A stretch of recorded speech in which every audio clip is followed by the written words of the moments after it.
I'm going to ask you a lighthearted question this morning. Why do you sin? Why do any of us sin? Easy enough question, right? No, it's a hard one to answer, isn't it? Why do people sin? And when you stop to think about it, you might realize that there are many and numerous answers, and it's seemingly an impossible limit to them. Why do we sin? I don't know. One obvious one is sometimes we just don't know any better, right? We think of how many people are living their lives just kind of going with the flow, right? Doing what everyone else is doing. Following the teachings of the world. Living after the example of the role models that our culture presents to them. Maybe they just don't know any better. Other times, for those of us who do know better, why do we sin? We have no excuse, right? We know better. Why do we do it? Well, sometimes it's just easier to sin, isn't it? Or it feels good, or we just enjoy it. I want to hold on to my anger. Sometimes it fuels us. I don't want to stop living a worldly life. But then there are other times, I don't know if you've ever experienced this, but I know I have, where I don't want to. I want to live a good life. I know something's wrong, and yet still, time and time again, I fall into it. Sometimes we don't do the things that we want to do, and we do the things that we do not. Have you ever had that experience? I know I have many times before.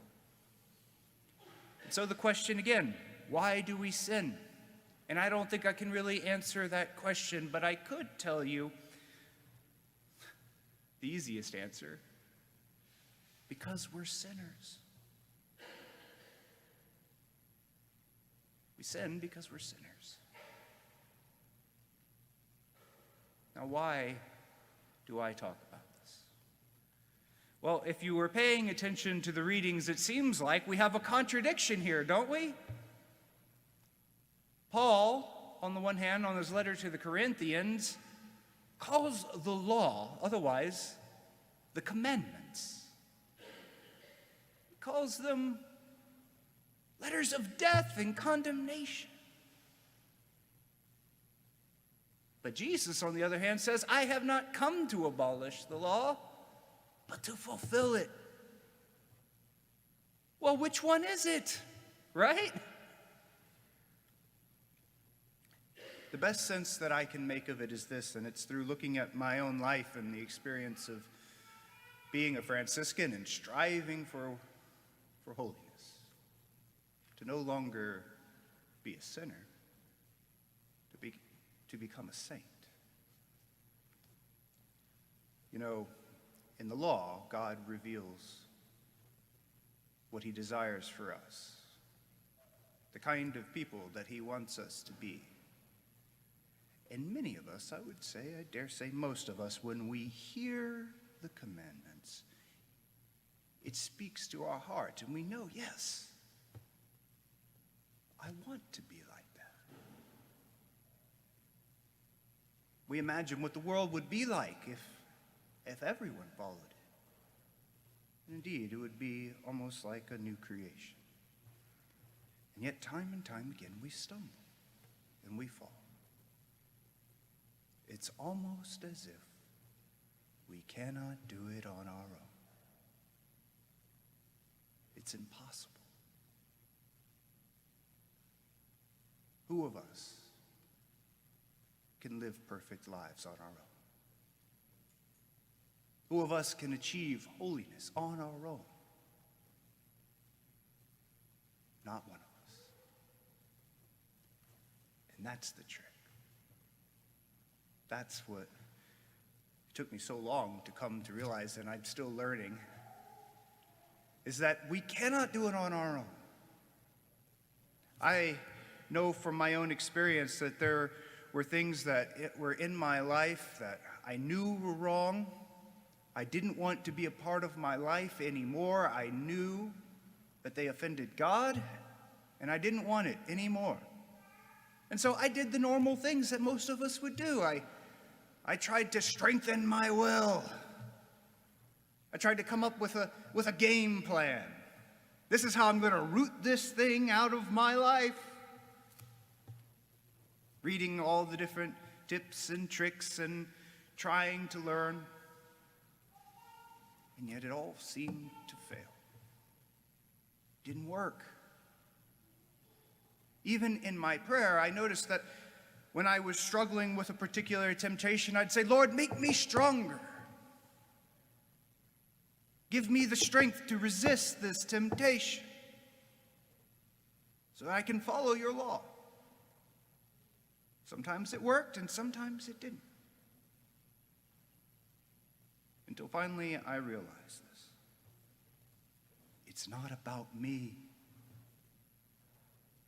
It's about the one who came to fulfill the law.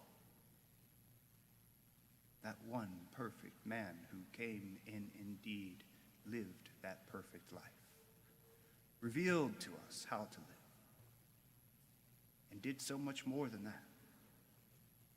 He broke the chains of this world and then sent his Spirit to dwell within us. It's not us who live the law. It's him. Finally, I remembered this. It was as if I had a divided heart. On the one hand, I wanted to be holy, and I wanted to live as God had commanded, but on the other hand, I kept also realizing I wanted to live in the world and to be worldly. And so when those things come in conflict, we have a choice. We can choose the world and the way the world does things, or we can choose Christ. And so, rather than asking the Lord to make me strong, I did the opposite. I said, Lord, I can't do this. Lord, I do not have the strength. Lord, I have a divided heart. But you, Lord, you are pure and good. And you have the strength, and indeed you have shown it time and time again. So, Lord, I call upon you now. I humble myself before you. Lord, I'm not asking to make me strong. I'm asking to become weak so that you may dwell within me more. Lord, I am not perfect. I am a sinner. But Lord, you have promised to make me a new creation. So Lord, I am willing in this moment to die once more so that your Spirit can make me into a new creation. Lord, I abandon myself in this moment. Lord, I humble myself. I submit myself to you. Lord, I choose you again. And something incredible happened. All of a sudden, the thing that I had been struggling with time and time and time again before, trying with all my strength, with all my might to fight against it, all of a sudden, it was as if it had lost its hold on me. And I remember thinking, how is it so easy? I've struggled with this for so long. And now, it seems like a distant memory. Because it wasn't me. The Spirit of the Lord can do anything. But we must call upon him. Ask him to live within us and to make us a new creation. Jesus is the fulfillment of the law. And without him, we can do nothing. When we imagine the kingdom of God and we imagine living for all eternity, can you imagine there is no sin in the kingdom of heaven? The city of God. No more stumbling. No more lying. No more pride or jealousy or lust or greed. How can this be? It cannot be in a world of sinners. But it will be in a world of saints.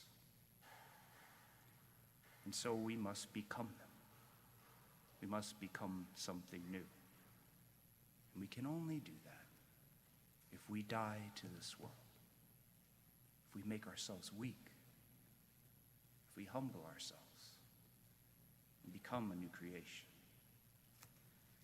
Sisters and brothers, this is the great mystery and paradox of our faith. That it is in humility that we are made strong. It is in dying that we are rising. It is in putting aside our own need for control that we truly find freedom. So let us once again call upon the Lord and ask for his Spirit to come within us and to continue to make us a new creation.